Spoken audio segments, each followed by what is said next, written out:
정부가 공공아파트에만 적용되던 분양가 상한제를 민간 아파트로까지 확대 적용합니다. 새 아파트 분양가가 오르며 주택시장이 꿈틀댈 조짐을 보이자 추가 대책을 꺼내들었다는 분석입니다. 윤석열 검찰총장 후보자 인사청문회에서 정치적 중립성과 측근 수사 개입 의혹 등을 놓고 치열한 공방이 벌어졌습니다. 2015년 양정철 현 민주연구원장으로부터 총선 출마를 권유받았던 사실도 알려졌습니다. 좀 한번 출마를 하라는 얘기를 간곡하게 했는데 저는 이제 그걸 거절을 했고. 문재인 대통령이 일본의 수출 규제 철회를 요구하면서 우리 기업 피해가 발생할 경우 대응하지 않을 수 없을 거라고 말했습니다. 일본은 근거 제시 없이 대북 제재 위반 가능성을 되풀이했습니다. 베트남 출신 아내를 무차별 폭행한 남편이 구속됐습니다. 경찰청장이 철저 수사를 약속한 가운데 이 영상이 보도된 베트남에서도 여론이 들끓고 있습니다. 인천에서 붉은 수돗물에 이어 이번엔 일부 학교 급식에 쓰이는 수돗물에서 발암물질이 기준치 이상 검출됐습니다. 학부모들의 항의가 빗발치고 있습니다.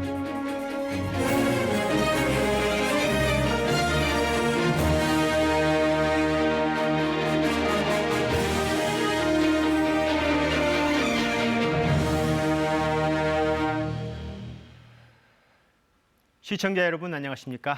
9시 뉴스 시작하겠습니다. 공공아파트에만 적용됐던 분양가 상한제가 민간 아파트까지 확대 적용됩니다. 김현미 국토교통부 장관이 오늘 국회에서 관련된 입장을 냈습니다. 최근 부동산 시장이 다시 들썩이고 있다는 판단에 따른 겁니다. 기존 아파트들은 정부의 각종 규제로 안정세를 찾은 반면 새 아파트의 분양가가 올라서 부동산 시장에 영향을 주고 있다고 보고 있습니다. 첫 소식은 황경주 기자의 보도입니다. 정부가 민간 아파트에도 분양가 상한제를 적용하기로 했습니다. 김현미 국토교통부 장관은 국회에 출석해 법 시행령을 고쳐 분양가를 안정시키는 방안을 검토하고 있다고 말했습니다. 무주택 서민들이 부담하기에는 지금의 분양가가 상당히 높은 것이 사실입니다. 민간 택지의 경우에 있어서도 분양가 상한제를 도입하는 것을 검토할 때가 되지 않았나. 분양가 상한제는 현재 공공택지 아파트에만 적용되고 있습니다. 토지비에다 정부가 정한 기본형 건축비를 더하는데 각 지자체의 분양가 심사위원회가 결정합니다. 민간 아파트도 참여정부 때 분양가 상한제가 도입된 적이 있습니다. 그러나 건설업계 등의 반발로 2014년 이후 사실상 폐지됐습니다. 들어가는 마감제라든가 이런 부분들을 좀 저급화시켜서 이윤을 확보하려고 할 겁니다. 그런 부분에 있어서 아파트의 질 자체가 저하될 수 있는 우려도 충분히 있습니다.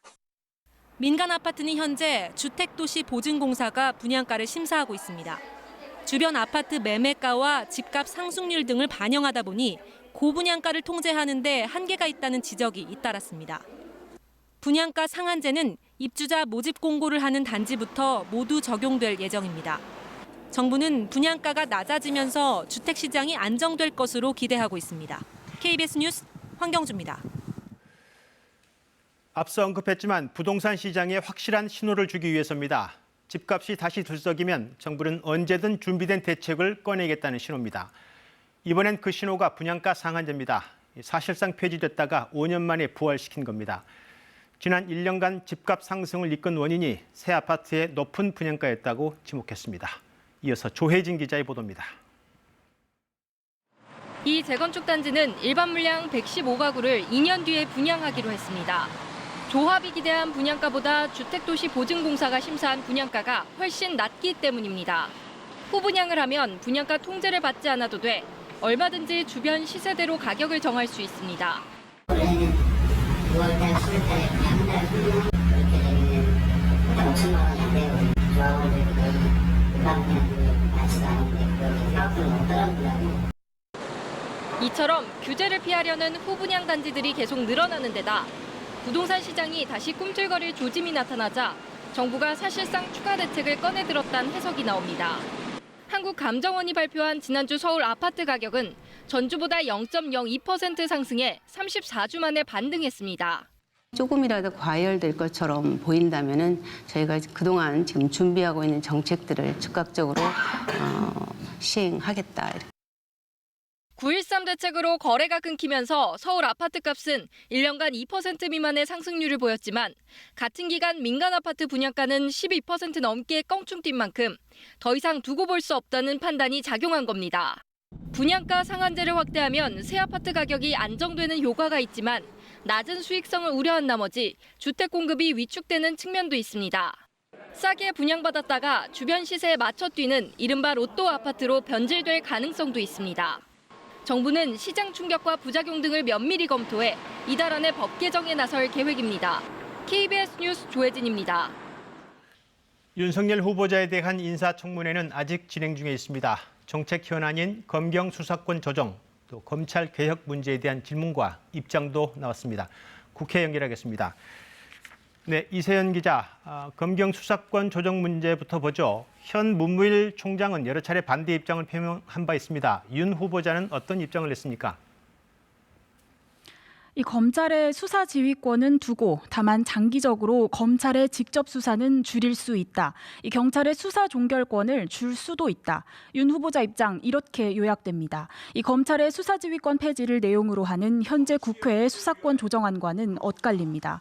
윤 후보자는 다만 국회의 조정안을 틀렸다고 편회하거나 저항할 생각은 없다고 답했습니다. 네, 그러니까 국회의 수사권 조정안에 대해서 저항할 생각은 없지만 구체적 방안에 대해서는 국회와 입장이 조금 다른 걸로 정리되는군요. 네, 검찰 개혁의 또 하나죠. 공수처에 대해서는 어떤 입장을 냈습니까? 이 공수처의 형식이 어떻든 간에 부정부패에 대한 국가 전체의 대응력이 강화되는 방향이라면 충분히 동의한다. 이렇게 입장을 밝혔습니다. 네, 청문 보고서는 그럼 채택될 가능성이 있는 건지 자유한국당의 입장이 가장 중요할 텐데 좀 들어봤는지요? 이 청문회를 아직 마치기 전이지만 한국당 청문위원들 의견 한번 들어봤습니다. 이 상당수가 논의를 해보겠지만 보고서 채택은 어렵다는 입장을 보였습니다. 이 기본적인 자료 제출과 증인 출석이 안 돼서 의혹 해소가 어렵다는 게 한국당 위원들이 문제 삼는 대목입니다. 이 반면 민주당 청문위원들은 의혹 제기에 아무런 실체가 없는 것으로 드러났다고 반박했습니다.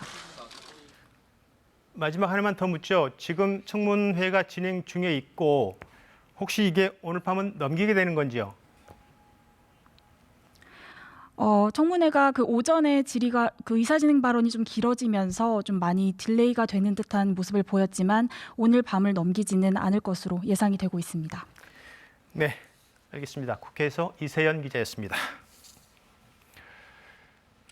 문재인 대통령이 일본의 수출 규제 조치 이후에 처음으로 공식 언급을 내놨습니다. 일본의 조치가 정치적 목적에 의한 것이고 전 세계가 우려하고 있다고 밝혔습니다. 우리 피해가 실질적으로 발생하면 대응하지 않을 수 없다고도 경고했습니다. 그러면서도 대응과 맞대응이 악순환은 바람직하지 않다면서 일본의 조치 철회를 촉구했습니다. 보도에 이병도 기자입니다. 일본 수출 규제 이후 일주일 만에 문 대통령의 공식 발언이 나왔습니다. 일단 일본의 조치를 정치적 목적이라고 못 박았습니다. 상호 호혜적인 민간 기업 간 거래를 정치적 목적으로 제한하려는 움직임에 대해 한국뿐 아니라 전 세계가 우려하고 있습니다. 일본의 조치로 우리뿐 아니라 전 세계 공급망이 위협받고 있다고도 했는데 국제사회와의 공조를 염두에 둔 발언으로 보입니다. 일본의 조치에 대한 맞대응도 시사했습니다. 피해가 실제적으로 발생할 경우 우리 정부로서도 필요한 대응을 하지 않을 수 없을 것입니다. 다만 대응과 맞대응의 악순환은 결코 바람직하지 않다면서 일본의 조치 철회와 성의 있는 협의를 촉구했습니다. 무역은 공동 번영의 도구여야 한다는 국제사회의 믿음과 일본이 늘 주창해온 자유무역의 원칙으로 되돌아가기를 바란다는 겁니다. 정부도 국제공조 방안을 추진 중인데 당장 유명희 통상본부장의 미국 방문이 검토되고 있습니다. 국제공조 방안을 여러 가지를 검토 중인 거를 지금 말씀을 드리고요.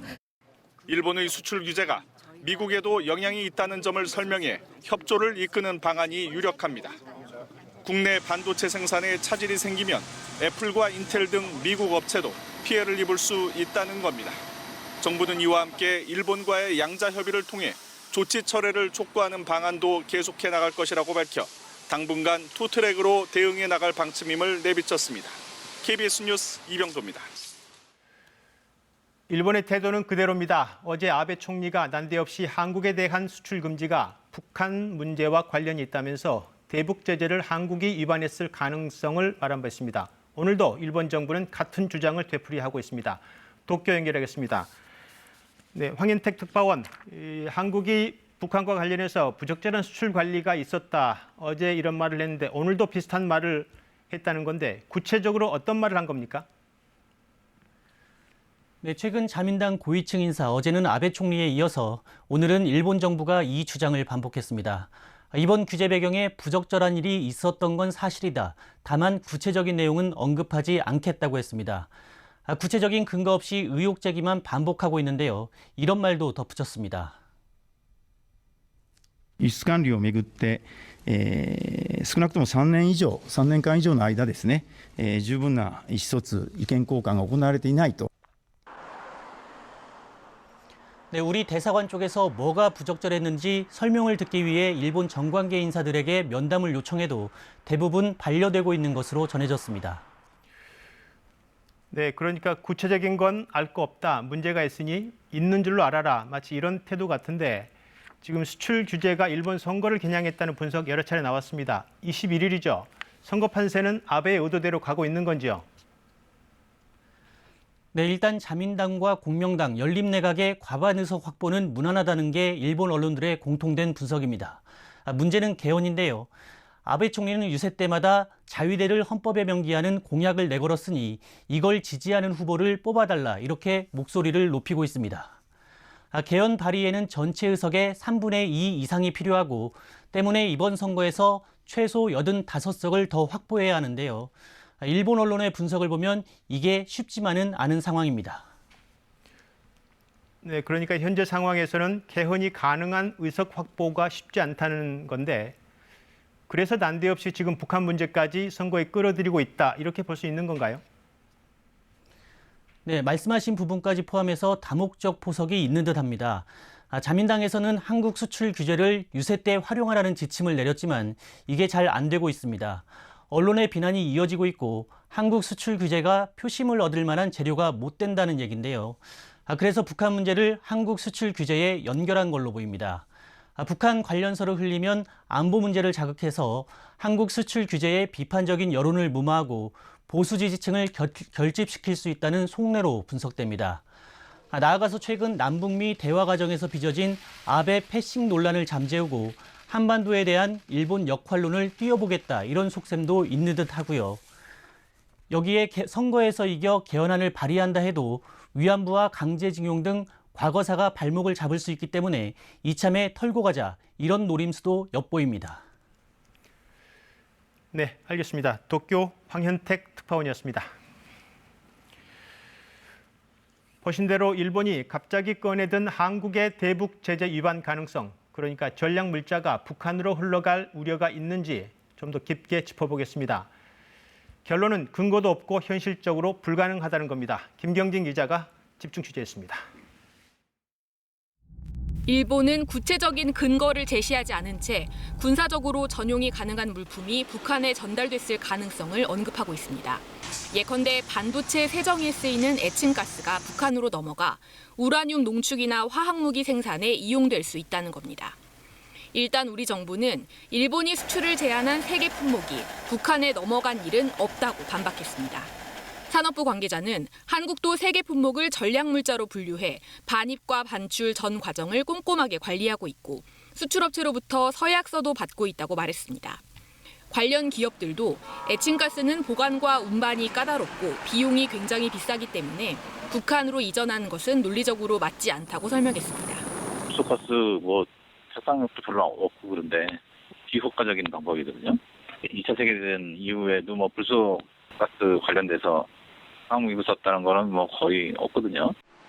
우리 정부나 기업이 그동안 대북 제재를 위반했다는 근거도 없습니다. 실제로 우리 정부는 지난해 북한과 철도 연결에 합의했지만 대북 제재를 위반할 소지가 있어 공사를 시작도 못하고 있습니다.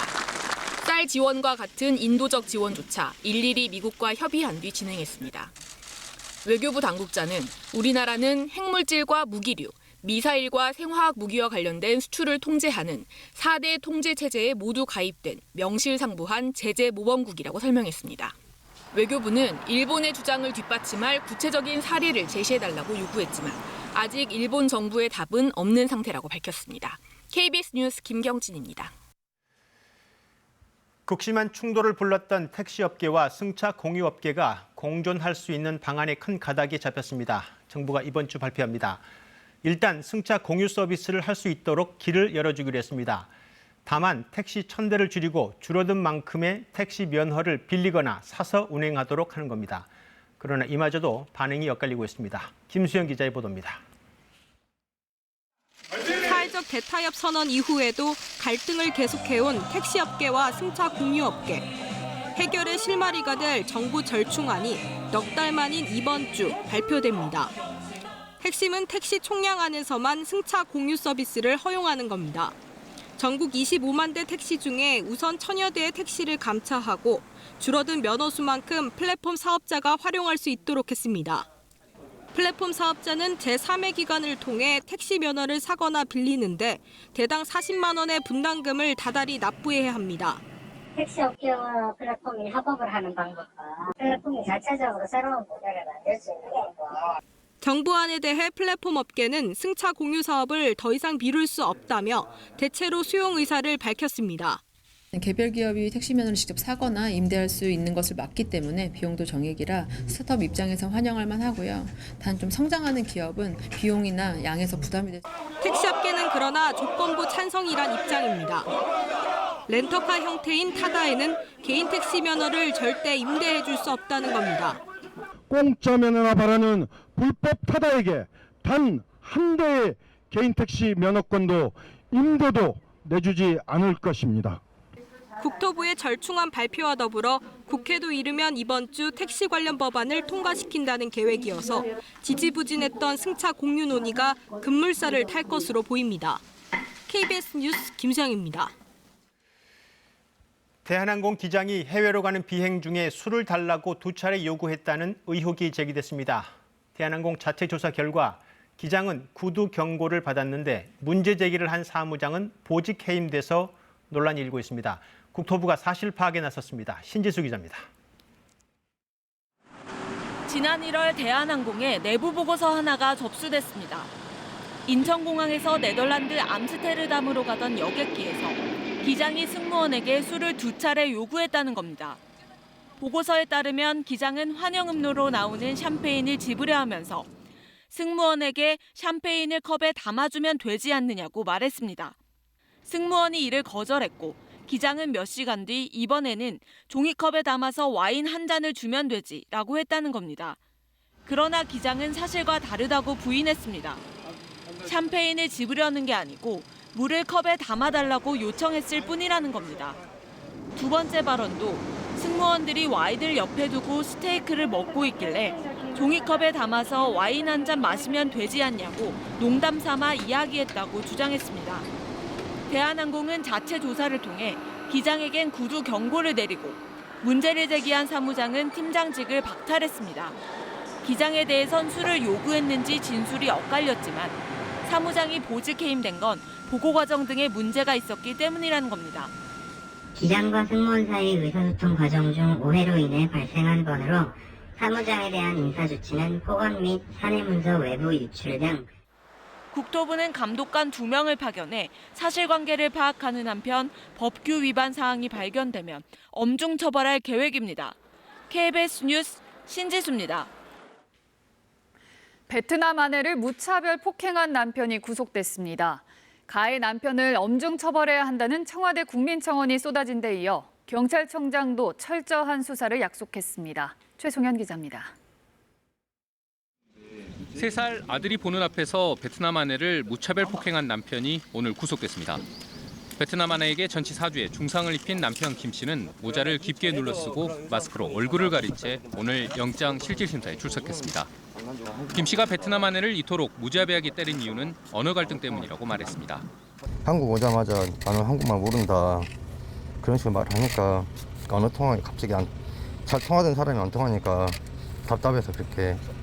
법원은 김 씨가 도주 우려 등이 있다며 구속영장을 발부했습니다. 4년 전 국내에서 만나 교제를 이어던 부부는 지난 3월 혼인신고를 했으며 지난달 함께 생활을 시작한 뒤 폭행은 더 있었던 것으로 드러났습니다. 진술이 엇갈리긴 하는데요. 확정적으로 이제 일단 인정된 부분은 이회입니다. 이번 사건으로 가해 남편을 엄중히 처벌하고 이주 여성 인권 대책을 촉구하는 청와대 국민청원이 쏟아졌습니다. 민감용 경찰청장도 베트남 공안부 장관을 만난 자리에서 철저한 수사를 약속했습니다. 철저한 수사와 피해자 보호를 보호 조치를 취해서 이 사건이 양국 간의 관계를 이렇게 소원하게 하는 일이 없도록. 베트남 아내는 현재 아이와 함께 병원 치료를 받고 있으며 남편의 처벌과 이혼을 요구하고 있는 것으로 알려졌습니다. KBS 뉴스 최송현입니다. 이 폭행 영상은 베트남 현지에서도 보도됐는데 여론이 들끓고 있습니다. 한국인 남편에 대한 강력한 처벌을 촉구하는 분위기에 반한 감정으로까지 번지지 않을까 우려도 나옵니다. 송금한 특파원의 보도입니다. 학대당하는 베트남 아내, 베트남 이주 여성들의 현실이라며 이 동영상은 빠르게 퍼지고 있습니다. 참혹한 폭행 장면을 본 베트남 사람들은 큰 충격에 휩싸였습니다. Nhưng mà để con mình chứng kiến cảnh đấy nữa thì em nghĩ là cái chuyện đấy là lỗi của người đàn ông. 한국인 남편의 구속 소식과 경찰청장의 피해자 회복 약속까지 현지 매체들은 폭행 사건을 실시간으로 전했습니다. 한국어를 잘하지 못했다, 베트남 음식을 만들었다는 것이 폭행의 이유였다는 점도 붕괴하고 있습니다. rất là ác và rất là tệ. Chúng ta cần phải trừng trị những người đàn ông như này. phải ngăn chặn những việc này không được xảy ra nữa. 경제적인 이유 등으로 가족과 떨어져 타국에서 결혼을 하는 여성들. 이 아가씨 이름은 입니다. em bao nhiêu tuổi? 22tuổi. 22살입니다.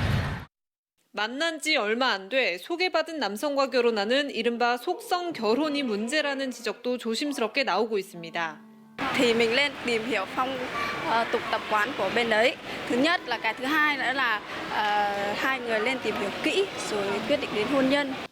이런 가운데 이낙연 국무총리는 오늘 또람 베트남 공안부 장관을 접견한 자리에서 앞으로 베트남 국민들의 인권 보호와 안전에 더 만전을 기하겠다고 강조했고, 또람 장관은 이번 사건은 아쉽지만 한국 정부가 잘 처리해 주어서 감사하다고 밝혔습니다.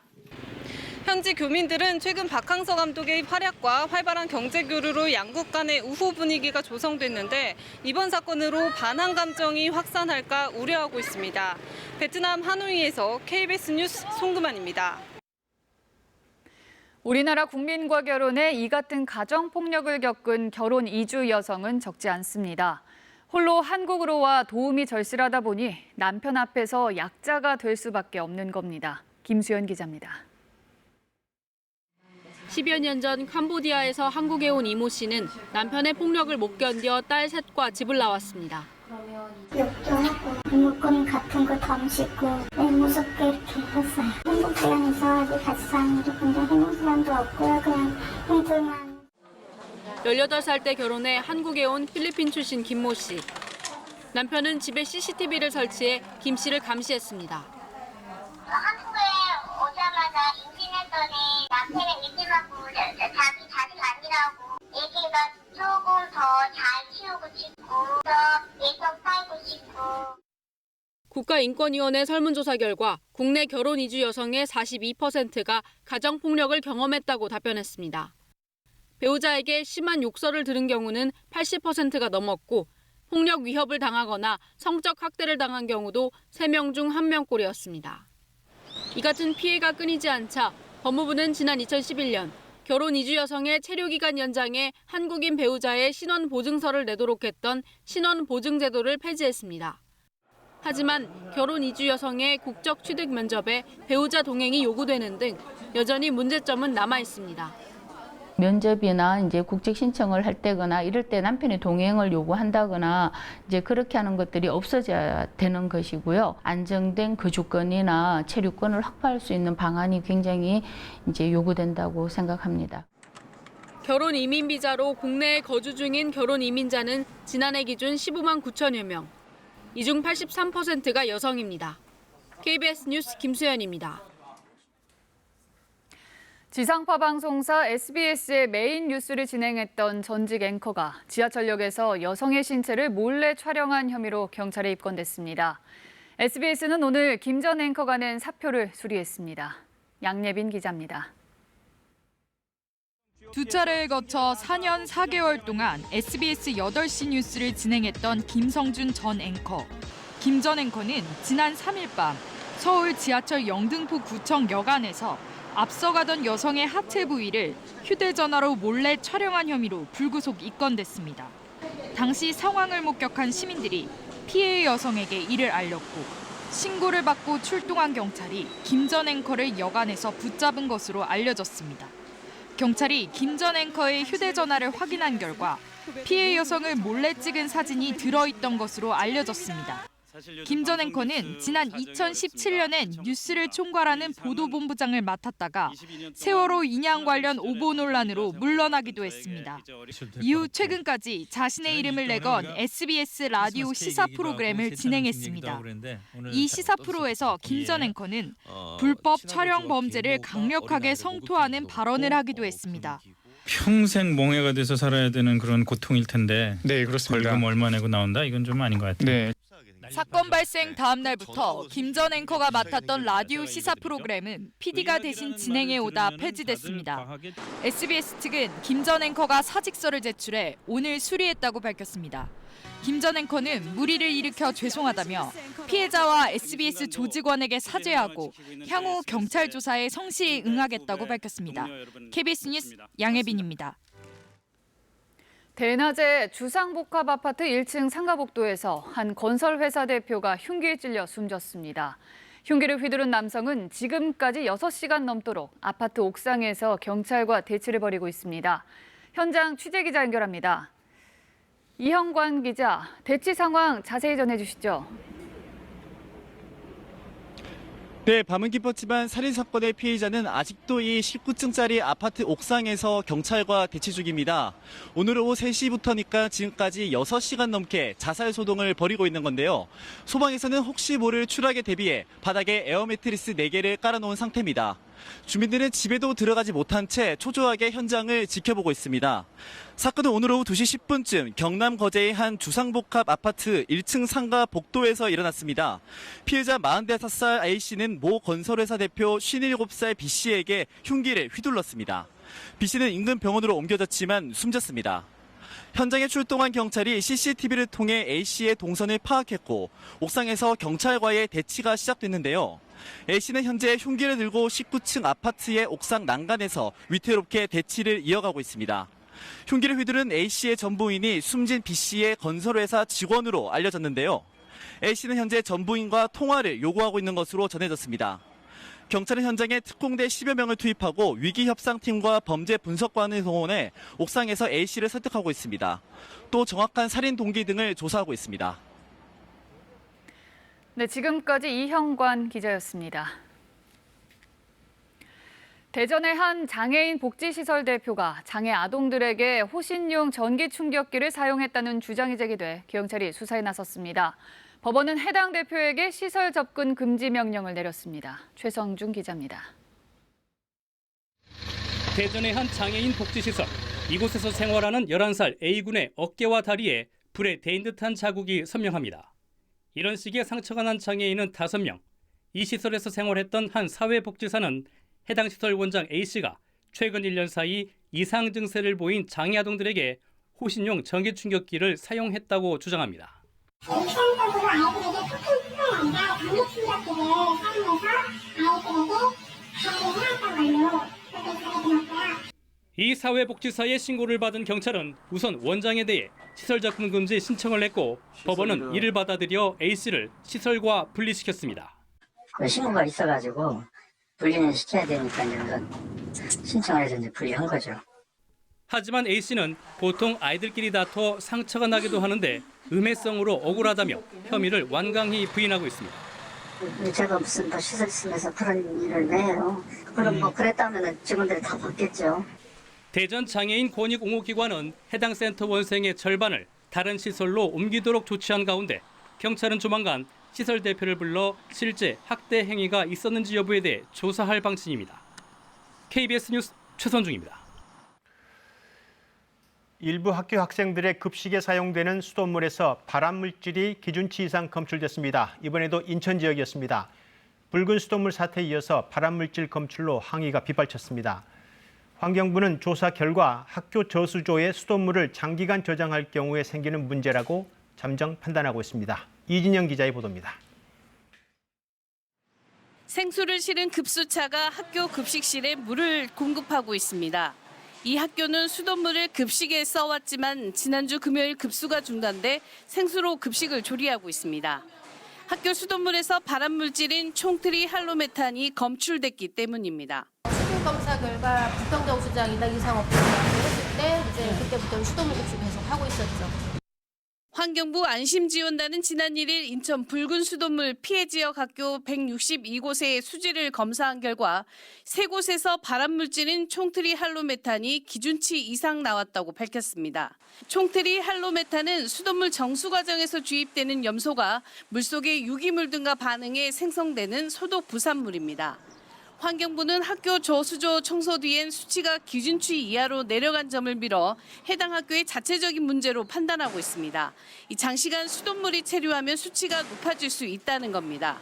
하지만 해당 학교 학부모들은 긴급 운영위원회를 열고 이 자녀들이 발암물질이 섞인 물을 계속 먹어온 것 아니냐며 분통을 터뜨리고 있습니다.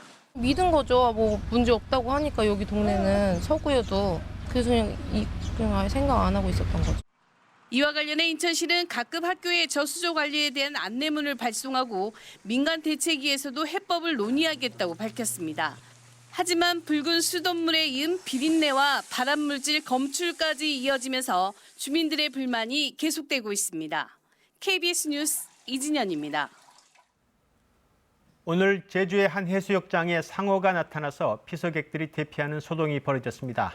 길이가 1m 정도 되는 상어였는데 상어의 종류나 또 왜 상어가 제주 해안에 이례적으로 나타나는지는 밝혀지지 않고 있습니다. 임현희 기자의 보도입니다. 제주도 함덕 해수욕장. 쪽빛 바다 위로 등 지느러미와 꼬리 지느러미가 눈에 띕니다. 길이 1m 정도의 상어로 큰 원을 들이며 재빠르게 헤엄칩니다. 오, 빨라. 우와, 씨. 오늘 낮 12시쯤 모래사장에서 약 240m 떨어진 바다에 상어가 나타났습니다. 서핑을 즐기던 피서객들이 처음 상어를 발견해 해경에 신고했습니다. 갑작스러운 상어 출현에 물놀이객 20여 명이 긴급 대피했고 1시간가량 이복이 통제됐습니다. 상어는 이내 먼 바다로 떠났고 인명피해는 없었습니다. 상어가 출몰했다는 안내 방송 후에 이복객들의 안전을 위해서 물 밖으로 나오게 했습니다. 제주에선 지난 2011년에 우도 해수욕장에서 공격성이 강한 청세리 상어가 발견된 적이 있고 이번이 두 번째입니다. 이번에 발견된 상어가 어떤 종류인지는 아직 확인되지 않았습니다. 다만 상어의 천적인 제주 남방 큰 돌고래의 서식지에 변화가 생긴 게 아니냐는 등 다양한 분석이 나오고 있습니다. 제주 주변에 오징어 어장이 형성되면서 이제 그 먹이 따라 들어갈 수도 있고요. 아니면 새끼 나러 이제 따뜻한 쪽으로 이제 연안으로 들어왔을 수도 있고요. 전문가들은 상어가 나타났을 경우 신속히 대피하고 해경이나 119에 신고해달라고 당부했습니다. KBS 뉴스 임현입니다. 한여름 폭염에 서울 강남의 교통관제 철탑에 올라가서 단식 농성을 벌이는 해고 노동자가 있습니다. 오늘로 한 달째입니다. 이 노동자는 삼성에서 노동조합 설립을 주도하다 해고됐습니다. 최근이 아니고 22년 전 삼성의 문호조 경영 방침에 따라 해고됐습니다. 삼성의 문호조 경영 방침, 수십 년 동안 수많은 비판과 논란의 대상이었습니다. 민정희 기자가 보도하겠습니다. 서울 번화가의 상징이자 삼성전자 본사가 위치한 서울 강남역 사거리. 이곳 25m 교통관제 철탑 꼭대기에선 삼성 해고 노동자 김용희 씨가 복직을 요구하며 한 달째 고공 단식 농성을 벌이고 있습니다. 삼성 테크윈 창원 공장에 다니던 김용희 씨는 노조 설립을 주도했다는 이유로 1997년 해고됐습니다. 삼성그룹의 무노조 경영 전략이 한창이던 시절입니다. 올해로 해고 22년째, 이틀 뒤면 정년 퇴직 나이인 만 60살이 됩니다. 김 씨는 최근 계속된 폭염 날씨 속에 급격히 건강이 악화됐습니다. 새우잠 모양으로 누워 있거나 쉬고 있는데요. 다리 전림하고 현기증하고 속이 좀 메스껍고. 김 씨가 다니던 삼성테크위는 이미 한화그룹으로 매각된 상황. 이 때문에 삼성 계열사 아무 곳에 서류상만이라도 복직만 하면 된다는 입장입니다. 하지만 삼성 측은 김 씨가 일하던 회사가 현재 삼성에 속해 있지 않고 그룹 미래전략실도 해체돼 김 씨에 대한 입장을 내기 어려운 상황이라고 밝혔습니다. 모노조 삼성이라는 그 경영 아래서 노조 활동을 하다가 해고된 동지들이 참 많습니다. 정말 저 사람들 한을 풀기 위해서라도 끝까지 싸워야 되겠다. 반올림 등 시민단체들은 삼성의 노조 설립 과정에서 발생한 인권 침해 실태를 조사할 것을 촉구했습니다. KBS 뉴스 민정입니다. 내일로 예고했던 집배원 총파업이 철회됐습니다. 전국우정노동조합은 오늘 서울 광화문 우체국에서 기자회견을 열고 정부안을 받아들여 파업을 철회한다고 밝혔습니다. 우정사업본부는 위탁택배원 750명 등 900여 명 인력 증원과 단계적인 주 5일제 시행안 등을 제시했습니다. 또 우체국 예금 수익을 국고로 귀속하지 않고 우편 사업에 사용하는 방안도 추진됩니다. 지난주 미국 캘리포니아주에 강진이 잇따랐었죠. 빠른 시일 내에 더 큰 대지진이 일어날 수 있다는 주장까지 나오며 주민들의 공포가 커지고 있습니다. 미국 정부는 대지진 가능성을 일축했습니다. 송영석 기자입니다.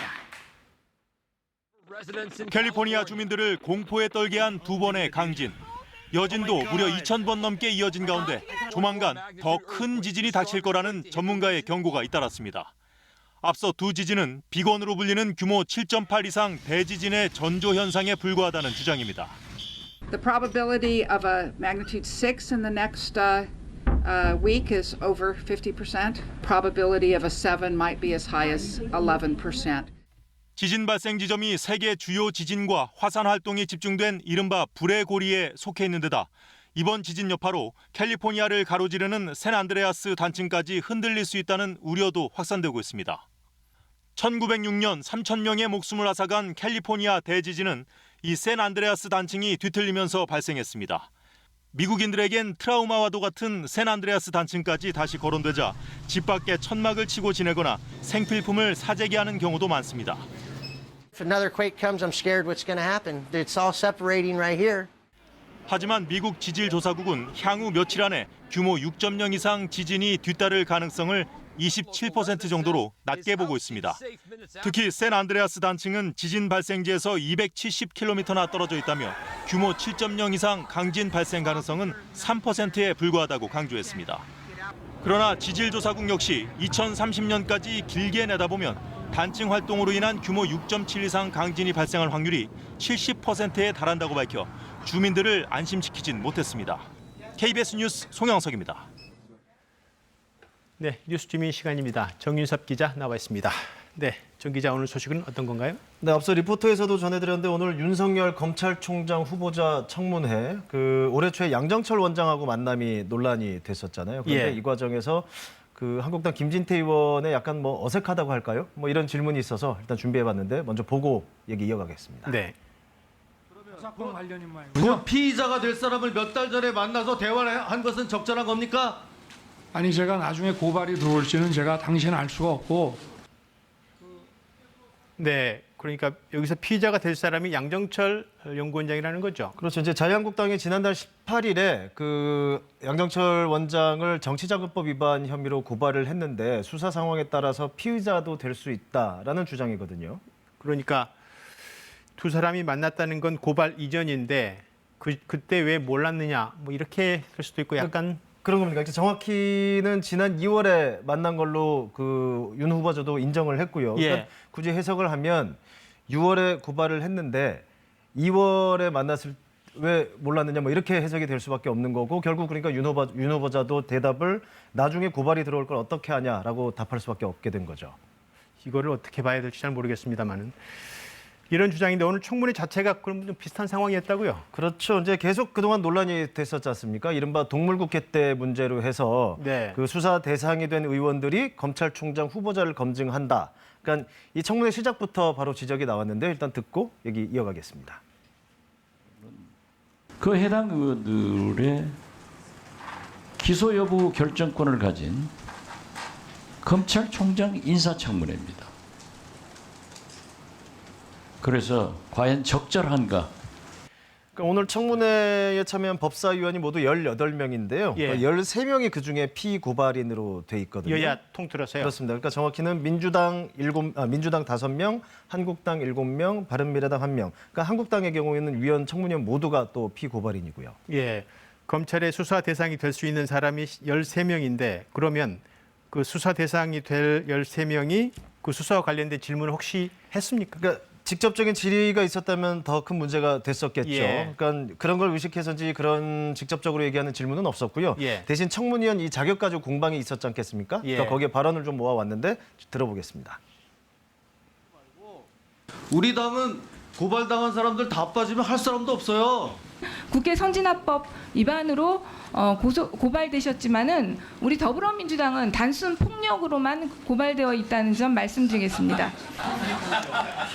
네, 웃음소리도 들리고요. 예. 그러니까 인사청문회법에 보면은 이해관계가 있으면 청문회에 참여할 수 없다고 규정이 돼 있는데 이걸 결정하는 주체도 바로 해당 상임위원회거든요. 예. 그러니까 이 결정도 안 하고 계속 바로 청문회가 이어지다 보니까 결국 공방만 이어지고 시간만 늘어지게 된 셈이 된 거죠. 오늘 소식은 여기까지입니다. 네, 알겠습니다. 잘 들었습니다. 뉴스주민 정윤섭 기자였습니다.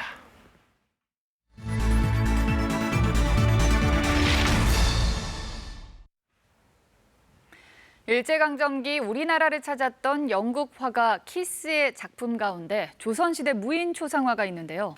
이 초상화의 주인공이 이순신 장군일 가능성이 매우 크다는 분석이 나왔습니다. 김석 기자입니다.